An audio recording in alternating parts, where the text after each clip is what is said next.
I can have someone as uneducated and lowly like you fired anytime I want. Keep that in mind. At the headquarters, Emily, who bosses around a place as the department head, hurled such harsh threats at me. The next day, President Johnson visited my department on an internal inspection. First and foremost, Emily greeted President Johnson with an almost servile eagerness. I felt like throwing up at the sight of Emily's flirty demeanor, so different from the tyrannical and arrogant face she shows to us subordinates. But then, the next moment, President Johnson spotted me and walked over to say something. The words he greeted me with and then the words that continued were utterly unexpected. Emily's eyes widened in shock and her face turned deathly pale in an instant. I am Michael Sanders. At 28, I'm still quite a novice. This is a lesson I've learned through the experiences of my youth, which I'd like to share with you. I was born as an only child. My father ran his own company, and my mother was raised like a princess. In my early years, we were fairly well off. My father was too busy with his business to play with me, but I remember him being very affectionate when he was around. My mother, a full-time homemaker, was gentle and kind, and I was raised in a calm and peaceful atmosphere. In my faint childhood memories, we had a maid. The maid and my mother often took me to the local zoo or amusement park. These peaceful and elegant days continued until I started kindergarten. But one day during my kindergarten years, the company car carrying my father was involved in a head-on collision with a large truck. The driver died instantly, and my father, who was rushed to the hospital in critical condition, was barely hanging on to life. After the emergency treatment, my father somehow managed to cling to life, but remained in a critical condition, teetering on the edge between life and death for a long time. Over a month passed before his condition finally stabilized. However, he ended up almost completely bedridden and paralyzed on one side of his body. Inevitably, my father could no longer work and was forced into retirement. My father had built his company from scratch and was expanding it rapidly, so the regrets he must have felt at that moment are beyond comprehension. From then on, my father took on a tedious rehabilitation process, trying to improve his condition as much as possible. At home, my father needed assistance from my mother and hired helpers for everything, which must have been hard for him, but he never complained or showed weakness. Our family's lifestyle was now sustained by my father's savings and some assets. My mother, raised as a princess and physically frail, couldn't work outside while taking care of my father, so we had to manage with what we had. Don't worry, we have enough savings and assets to keep us going for a while. Don't worry about money. My father reassured us, struggling to articulate his words. In this situation, I started elementary school and eventually became a middle schooler. Being fast on my feet, I excelled as a sprinter on the track team in middle school. With grades in the top 10 of my class, I went on to a public high school with the highest academic standards in our district. However, I had given up on the idea of going to college by the time I was in my first year of high school. I knew our family's finances, which had been maintained by depleting savings and assets since my elementary school days, were becoming strained. While we had enough for our daily lives, my father's medical expenses took a significant toll each year, and we needed to prioritize those funds. I didn't want to burden my family further by going to college, so I told them, I don't want to go to college, I'm tired of studying, even though it was a lie. I knew that if I didn't say something like that, my parents would feel guilty for not being able to send their son to college. As a high school student, I didn't join any clubs. Instead, I worked part-time jobs to earn my allowance and cover school expenses. I wanted to lessen the burden on my family's finances. By my senior year, while everyone else in my honors class was preparing for college entrance exams, I was the only one starting to job search. Since going to college was the norm for everyone, my teachers weren't very helpful with my job hunt, They did write the recommendation letters I asked for, but for the most part I had to manage all the inquiries and arrangements with companies on my own.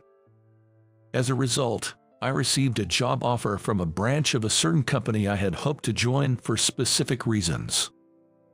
Upon graduating from high school, I began working at this company as a member of the workforce. The company, though a branch of a certain corporation, was essentially treated like a subsidiary, positioned at the bottom of the group's hierarchy. During the job hunt, I had wanted to apply to the headquarters, but since the requirements stated educational background, college degree or higher, the only position available to me was at this branch. However, the branch where I was hired had good interpersonal relationships, and there was no enforced overtime work or other negative aspects, so I quickly grew to like my workplace. My job initially focused on route sales, but as I gained experience in my second and third years, I had more freedom to develop original products and explore new sales channels. As I continued to work, I found my job increasingly enjoyable and felt motivated. However, as I entered my fourth year at the company, an element began to disrupt a good atmosphere. An employee from the headquarters started to come to our branch for inspection, acting like an auditor. Although the inspection itself wasn't a bad thing, the attitude of this employee from the headquarters was horrendous, to say the least. This employee, Emily, came to our branch regularly for inspections. She was in her mid to late 20s, a few years older than me. Emily was tall, with a model-like figure, stunningly beautiful, and an elite graduate from a top university. Originally working for a foreign consulting firm right after graduating from college, Emily was headhunted to work at our headquarters, known for her sharp and capable work ethic. Despite her actress-level beauty, Emily had a cold, strong-willed personality with an incredibly high pride. It's like God has made winners like me, blessed with both brains and beauty, and losers like you who don't have anything, Emily often said. Emily had a strong sense of superiority as an elite and habitually looked down on employees of our branch, which she considered the bottom of the group, as if we were mere insects. Especially after learning that I only had a high school diploma, she openly mocked me. "So, Michael, you're just a lowly high school graduate. I saw your resume. You went to a fairly decent public high school with a high deviation score. You must have been a real failure there." She ridiculed me mercilessly. Each time Emily insulted or slandered me, I felt deeply hurt inside, but I endured it. After all, Emily was sent from the headquarters. If I reacted to Emily's provocations and responded angrily, it could lead to repercussions for our company as a subsidiary. Knowing this, we employees had no choice but to endure Emily's mean-spirited harassment. Then, one day, I was headed to work early in the morning, and on my way to the station, I encountered something unexpected. An elderly woman had collapsed on the side of the road. Perhaps due to the morning rush or general apathy, no one stopped to help the fallen elderly woman. I immediately rushed to her side and asked, "Are you okay? What happened?" The elderly woman had been lying on the ground in pain with her eyes closed, and she opened her eyes in response to my voice and weakly replied, "Oh, I suddenly felt dizzy and must have passed out on the street." After helping the elderly woman to her feet, she managed to stand up. Still concerned, I asked the elderly woman, "Would you like to go to the hospital?" Then she said, "No, let me contact my family first." So I used her phone to call her family and explained the situation. While waiting with the elderly woman, a taxi arrived carrying a middle-aged woman claiming to be her family member. I was relieved and handed the elderly woman over to her family. Checking the time, I realized I was significantly late. Totally late. I contacted my company to explain the situation and let them know I would be late, then headed back to the station. Upon arriving at work about 2 hours late, I was met by Emily, who had come from the headquarters. "Hey, Mr. Low-educated and good-for-nothing guy. What time do you think it is? If you're going to be useless, at least be punctual. Trash will always be trash." Emily scolded me without even asking for an explanation. After that, Emily continued to torment me with her nasty remarks, but I gritted my teeth and endured it. I just have to endure. This woman is trying to provoke me on purpose to bring down this department. I thought to myself, continuing my work patiently. That afternoon, while still bearing the brunt of my hardships, I received a phone call from an unexpected person. It was a call I could never have anticipated. Months passed, and a new fiscal year began. I was transferred from the branch I had worked at since joining the company. I had been reassigned to work at the headquarters. As I made my rounds greeting people in the department I was assigned to at the headquarters, I happened to witness a scene. Emily was scolding her subordinates with an arrogant attitude. Emily's title was the office manager of this office floor, which included the department I was assigned to. I discreetly observed her reprimanding her subordinates and later on interviewed them and others around the office after she left. It turned out that Emily was notorious at the headquarters for her arrogant attitude towards her subordinates and her relentless pursuit of even the smallest mistakes, resulting in a very poor reputation. Most of her subordinates were stressed and harbored discontent. I returned to my assigned department and was working when Emily, who had business with the section chief, came in and spotted me. "Why is a useless employee from a bottom-tier branch here at the headquarters?" she bluntly asked. I respectfully reiterated my reason for being at the headquarters to Emily. "I've been transferred here starting this month, as per the headquarters orders." Emily reacted with exaggerated disbelief, saying, "You're just a high school graduate, right? You're supposed to have a college degree to work at the headquarters. How did someone like you get transferred here? Unbelievable," and reluctantly accepted the fact. However, things got worse from there. From that day on, Emily started treating me as if I were one of her subordinates. She would demeaningly call me, "Hey, undereducated guy," or "Mr. High School Diploma," and started dumping menial tasks on me, like making coffee or filing documents. At times, she even ordered me to clean the women's restroom. It was a clear act of harassment. Eventually, Emily started assigning me chores even during my lunch breaks. I refused, which seemed to hurt her pride, and she left with a harsh parting shot. "I can have someone as uneducated and lowly like you fired anytime I want. Keep that in mind." Watching her walk away, I muttered to myself, it might be time to make a move, and made a call to someone. The next day, President Johnson of the company, claiming to be on an inspection tour, came to the floor where my department was located. Emily was the first to obsequiously greet him. Her usual domineering attitude replaced with an insincere charm that almost made me nauseous. "She's like a person with a double personality," I thought, disgusted by her two-faced behavior. Emily tried to curry favor with Mr. Johnson. "Yesterday, I visited your office, but it seemed you were on a call and we couldn't speak. I've noticed you are often giving work instructions or engaging in negotiations over the phone recently, and I truly admire your dedication to work. I hope to emulate that as well." Despite her fawning over Mr. Johnson, he soon spotted me and approached to greet me warmly.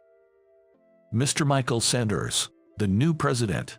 We've spoken on the phone several times, but this is our first face-to-face meeting. Welcome to the headquarters." I responded, "Thank you. I've had the chance to observe everyone's hard work here since yesterday.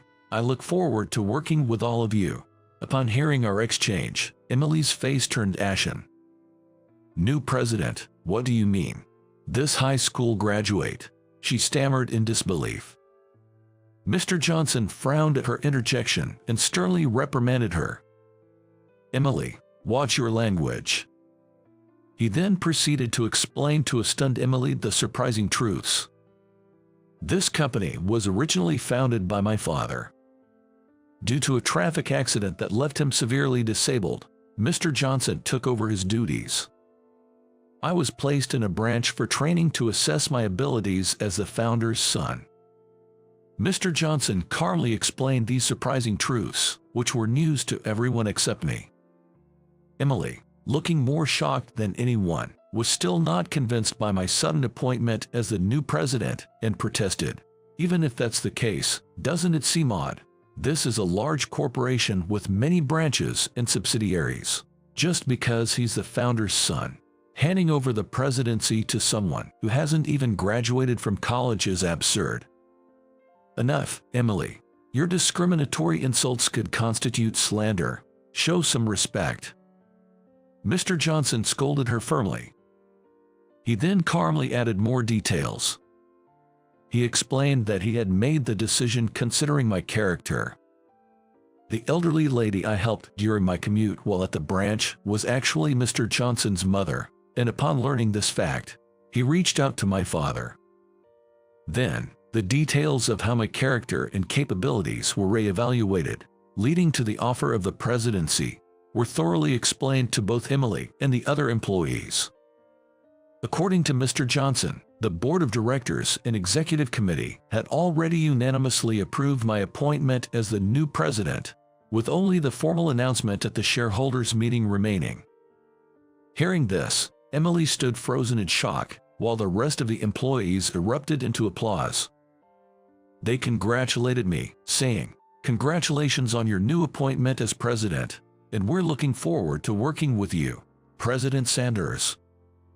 I thanked Mr. Johnson and the employees, then said, "Thank you, everyone. I'm looking forward to working with all of you as well." Then I turned to Emily with a serious expression. Unable to rebut, I warned Emily, "I've compiled all the verbal abuse and harassment you've inflicted on your subordinates. Be aware that Mr. Johnson has been informed of your unacceptable behavior, so prepare yourself." Mr. Johnson added, "Emily, a special investigation team is currently examining your deplorable treatment of subordinates. You can expect severe disciplinary action to follow." Upon hearing that, Emily let out a loud "ah" as she looked up at the ceiling, then collapsed to the floor from her knees. Several weeks later, the punishment for Emily following the investigation report was announced. She was dismissed from her position as a disciplinary action. The investigation team detailed Emily's harassment of her subordinates and branch employees, which was found to be grossly abnormal and constituted severe violations of human rights. Furthermore, it was discovered that several individuals had resigned due to mental and physical health issues stemming from the harassment. Some of them are still unable to reintegrate into society due to the deep psychological scars inflicted by Emily. Emily had not physically assaulted anyone, but in terms of inflicting significant psychological harm, she was undeniably a criminal. Although Emily was dismissed and left the company, that was not the end. Victims of her cruel harassment, who had been forced to resign, filed lawsuits against Emily personally, demanding compensation for their suffering. As one person took legal action, other victims who had previously suffered in silence began to speak out, leading to multiple lawsuits against Emily and dragging her into a quagmire. This news eventually became a rumor and reached Emily's parents. They denounced her as a disgrace to the family and ultimately disowned her. Dismissed and with no income, Emily quickly depleted her savings and assets from her days as an elite employee and fell into debt due to legal and compensation expenses. Although she attempted to find employment, her reputation, tarnished by the lawsuits related to her malicious harassment, preceded her, and she was rejected from elite positions. While there were some opportunities for lower-level positions or in small companies, her unyielding elite mentality and excessive pride led to repeated rejections during interviews. Once living in a luxurious high-rise condo, Emily was eventually forced to move to a cheap, run-down apartment. Now, she lives in fear of debt collectors' knocks and threats, confined to her dilapidated apartment. Hearing this through the grapevine, I realized the truth of karma. Emily's current situation is dire, but I can't find it in me to feel sorry for her. After all, she inflicted far greater pain, humiliation, and bitterness on many vulnerable people. For the rest of her life, the only path left for her is to deeply reflect and live with the consequences of her actions. Each time I reflect on Emily's downfall, I use it as a moment to introspect and evaluate myself. Am I being harsh to anyone? Am I using words or actions that could hurt someone? Am I doing anything that could demotivate our employees? These questions serve as my motivation to always check that the environment at our organization allows everyone to work comfortably. Taking Emily's actions as a cautionary tale, I continue to strive for improvements in our company's environment, guided by the principle, one must not judge others based on their background, education, or personal likes and dislikes.